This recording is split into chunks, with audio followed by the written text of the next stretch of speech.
Hi everybody, welcome to today's Special Minis by Peapod. Today we're going to be doing a Canon Rebel T6 in miniature.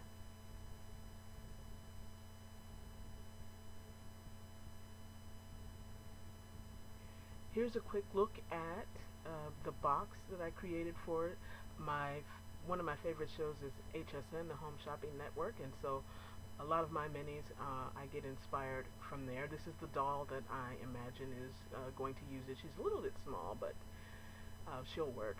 I put tape on the outside of the box so that I can put fake like flaps on to open it up without tearing the writing off of it. And there I took out the camera case, the box, and the box for the tripod.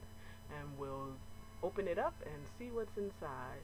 I have to give a shout out to GadgetPark and HSN for giving me the inspiration to do this.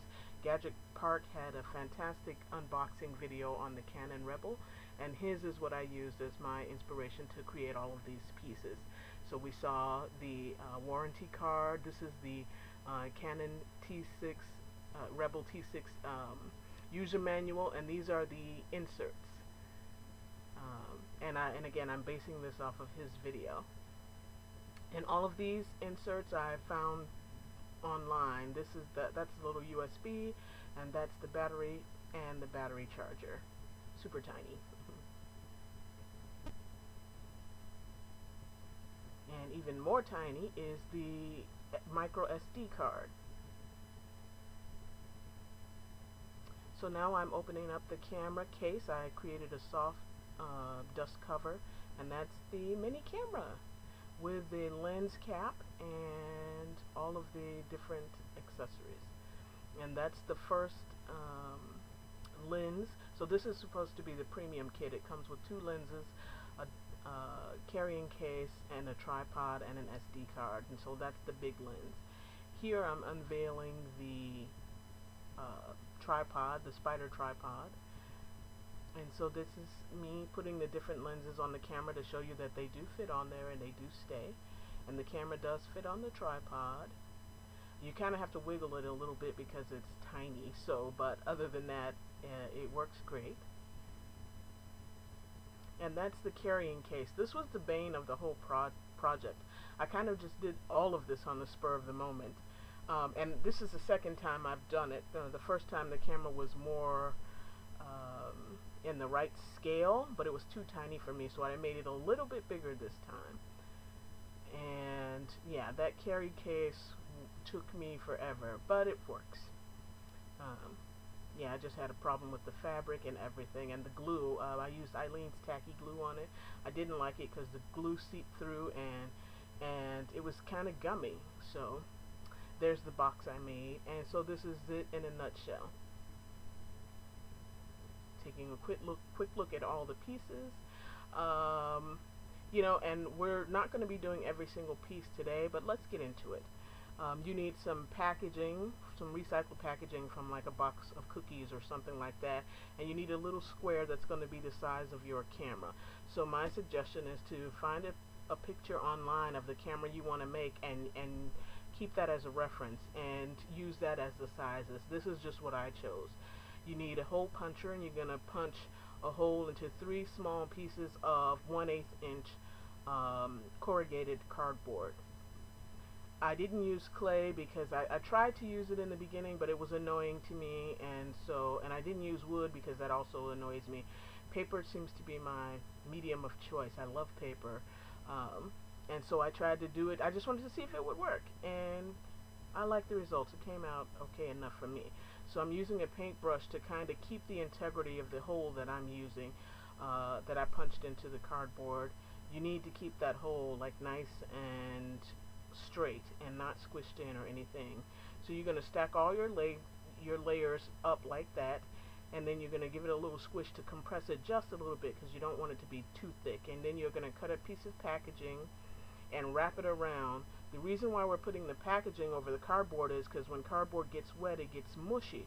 So at least the paperboard is going to be a little more structurally sound when you paint it and things like that. So you add that as a safety guard. Then you need a little bit of polymer clay. I myself don't like using polymer clay that much because I'm not fantastic at it, but I got that 16-ounce brick from Walmart, and I've had it for probably 3 or 4 years, and I'm only 2/3 of the way done with it. This is very small amounts of clay for this tiny size camera, so invest in a brick, and you don't have to worry about colors because you can paint it whatever color you want later. So for me, a big brick of white was all I needed. You're going to roll out a tiny snake, and this is where you're going to start to put on the details of the camera. So pay attention to your whatever picture you're using for a reference. I didn't exactly do this the way the Canon Rebel is because it's, you know, it's a miniature. You don't have to. You're going to shape all of your different pieces and put your buttons on, and this takes a lot of time. So the raw footage for this video was over an hour, and that's just filming. You know, it took longer than that. So shaping takes a lot of time, so you're going to need you some shaping tools, and I'm using some clay shapers and the backs of paint brushes. So you're going to do all of that, and when you're done you should have something that looks like this with all of your clay pieces put on the camera. Don't drop it because you'll squish some of the pieces, and I've done that, and you have to reshape it again. Now this is for the lenses. You're going to use your X-Acto knife as the baking tool and the shaping tool for your lenses. So you just wrap a 1/8 inch snake of clay around it, roll it out 1 millimeter, not 1 inch, 1 millimeter flat, and then, you know, match up the edges and try to keep everything relatively straight.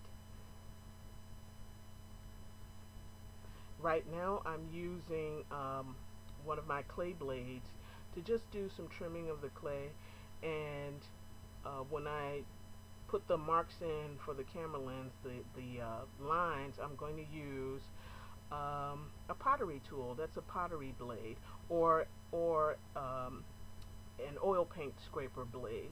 So you just want to use that to make fine lines across the whole length of the this little tube that you're making, and they're not always going to be straight because you're not a robot and you're not perfect, so do them the best that you can. This is not an exact science, it's an art.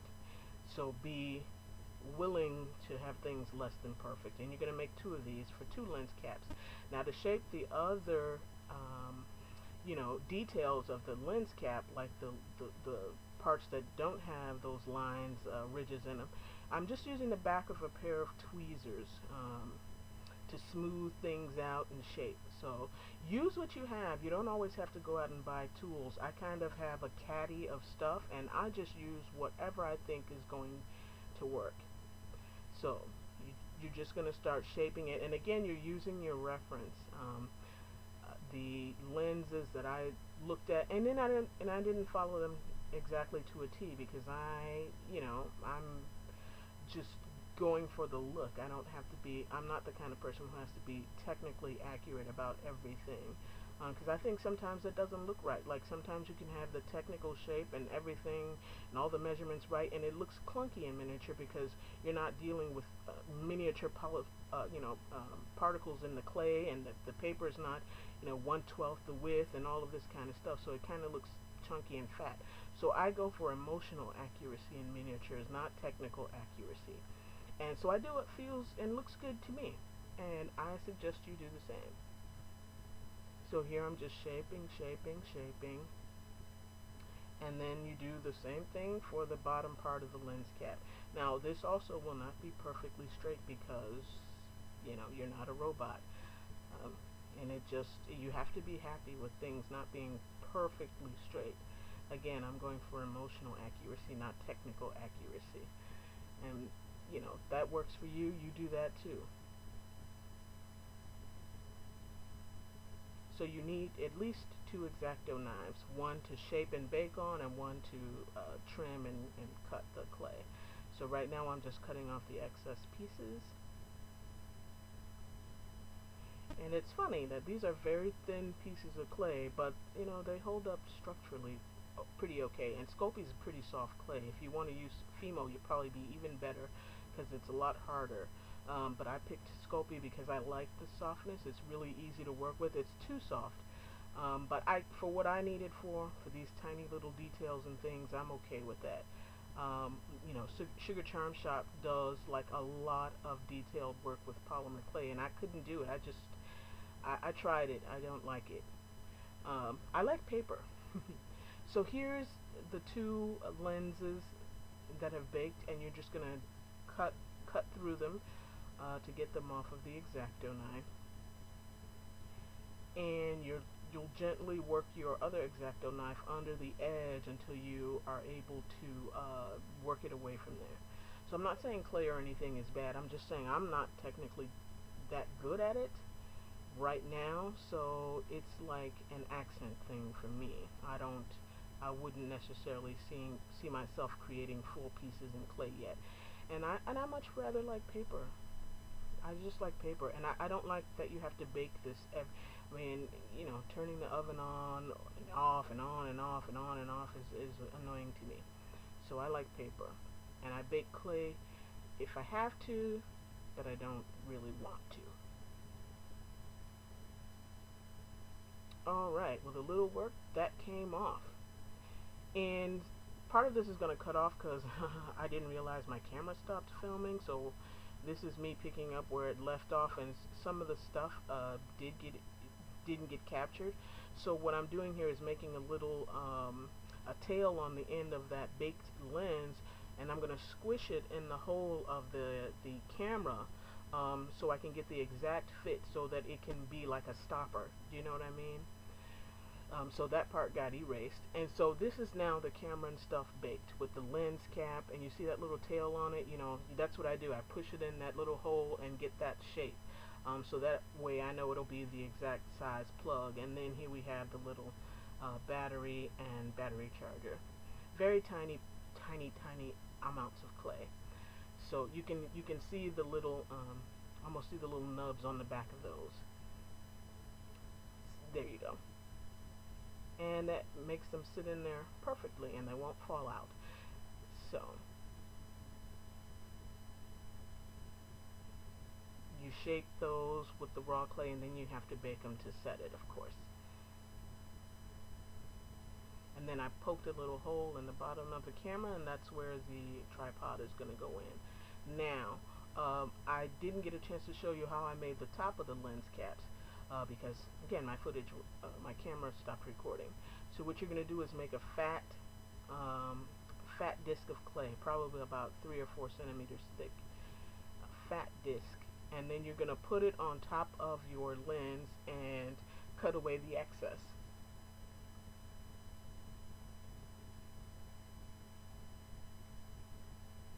And then it'll be like a fat little lid, and you're gonna cut the center away almost like a donut.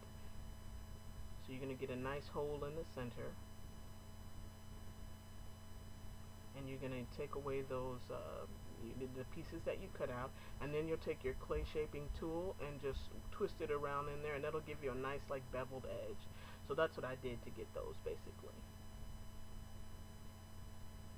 And you have two, so you're all set. That is basically it in a nutshell. Everything else is just icing on the cake. So now it's time to paint it, and I'm using just a black matte paint. So now everything is nicely painted black, and it's all dried. Now it's time to put in the little details, like the little plastic pieces from packaging that you'll put to mimic the lenses and the mirrors and things like that. So I just wanted to show you me making the lens cap, and this is just a piece of some clear packaging I had that I got a long time ago, and it had like a little bit of an iridescent quality, and I liked it because it kind of looked like what a camera lens would look like.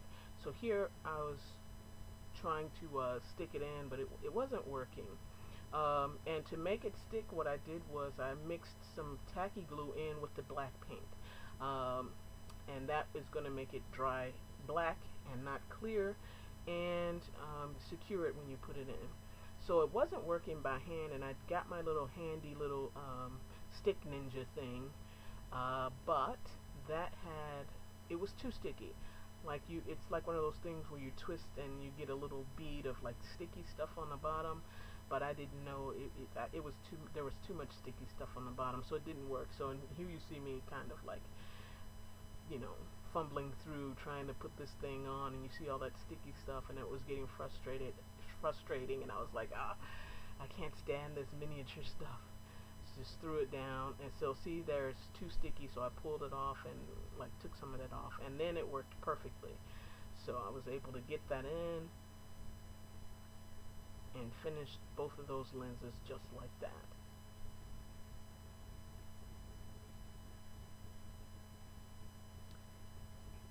So yeah, that's me showing you the clear packaging I put on the back for the viewfinder, or whatever you call that thing where you see the image. And then in the middle, of course, there's a little piece of glass to look like the mirror. And here's the little accents. I put some Testors copper around that rim, because some of those cameras have that as a little detail. Then I used some clear nail polish to put any little shiny accents on it that I wanted. And for the gold rim around the lenses, I used some gold nail tape. It's probably 1/16 of an inch wide. You can get that from eBay. In fact, I probably got all of this stuff except for the clay from eBay and the cardboard. All of the, you know, relevant materials. And so there you can see the little glass on the inside representing the mirror, and the little cap I painted and put a gloss coat over it.